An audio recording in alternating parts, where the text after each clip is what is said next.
Alors, dans le cadre où vous ne trouvez pas satisfaction dans tout ce que de base vous propose Substance Painter. Il y a un site qui existe, évidemment, on peut en parler, et c'est Substance Share. Donc ici, je pense que ben voilà, vous y avez accès depuis le site algorithmique. Substance Share, présent ici. Il vous demande aussi de vous loguer. Vous n'allez pas pouvoir télécharger vos textures sans être logué. Et vous avez bien évidemment accès à des smart masks. Vous voyez qu'il n'y en a pas beaucoup. Ça nécessite, je pense, la plupart du temps de code.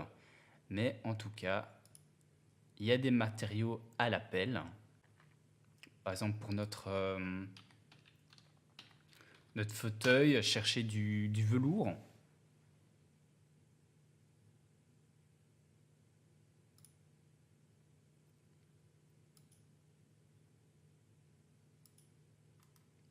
Alors évidemment, c'est fait par des utilisateurs. Donc il y a des trucs que vous pourrez voilà, vous dire, tiens, c'est un petit peu moche. Il y en a d'autres qui sont plus ou moins corrects. Vous voyez là, il y a une sorte de bonne petite diffusion de lumière. Là, le textile m'intéresse, par contre, les sortes de plis et tout, c'est pas dingue. Mais pourquoi pas le télécharger? Alors ici, je ne suis plus logué. On va s'en sortir. Hein. hej.ie.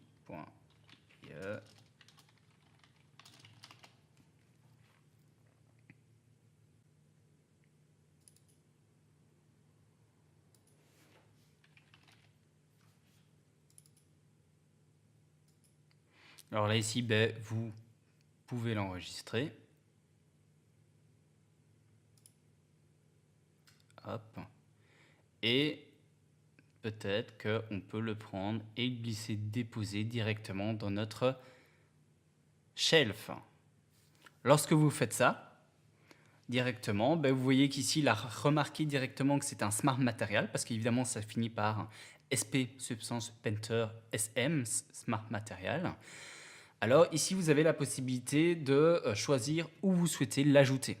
Est-ce que vous voulez l'ajouter dans la session courante? Ça veut dire que si vous fermez Substance Painter, vous n'allez pas retrouver votre matériel. L'ajouter dans le projet Meet Math, c'est dans le fichier que vous allez enregistrer. Donc ça va aussi augmenter un petit peu le poids du fichier. Ou alors l'enregistrer directement dans votre bibliothèque. Ici, je vais utiliser ma bibliothèque.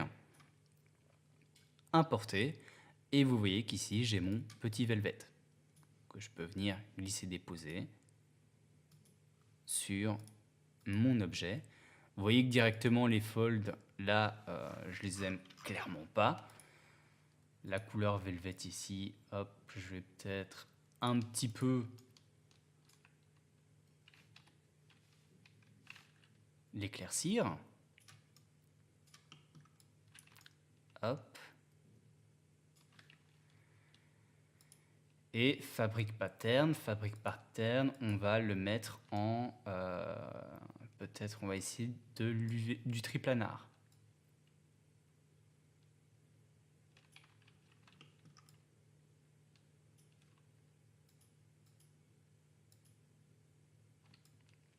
Le triplanar, c'est pas fou. Hop, je vérifie que c'est... Voilà, c'était bien évidemment celui-là.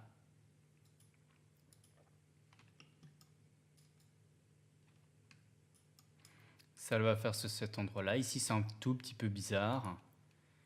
UV, projection, ça va encore. On remarque pas spécialement la transition entre les deux. Alors, c'était surtout la dirt qui posait problème.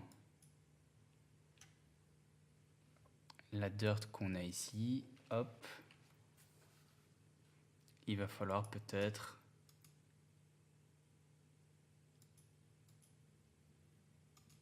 rajouter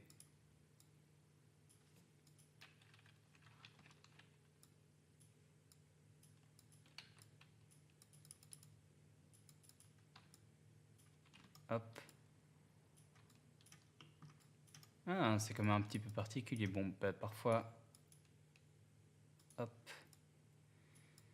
Le problème du blur, c'est que vous voyez ici, il va créer en fait un blur sur tout l'ensemble, sur tout le générateur. Il va prendre les UV en considération. Et si je fais ça, non, il va absolument pas. Donc ici, je suis vraiment obligé d'utiliser... Ça, en fait, on peut aussi le dégommer, hein, le blur. Franchement, le blur, il est peut-être pas nécessaire. Hop.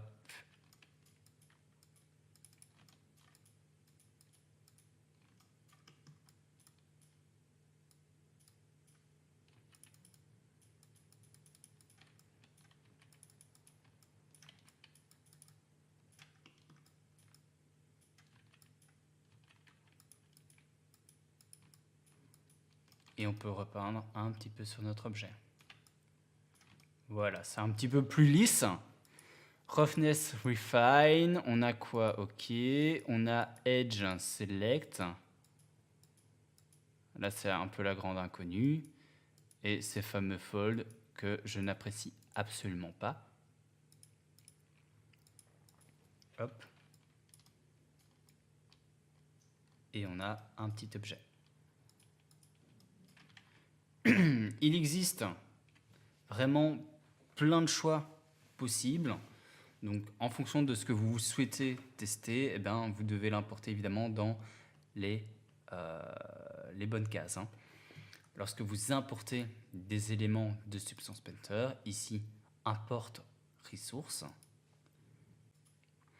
Donc, si par exemple, ici, j'ajoute une texture, tout simplement parce que j'en aurais potentiellement besoin, à ce moment-là, il ne comprend pas ce que c'est et vous devez spécifier ce que vous importez. Et en fonction de ce que vous choisissez ici, il va vous le ranger proprement dans votre bibliothèque.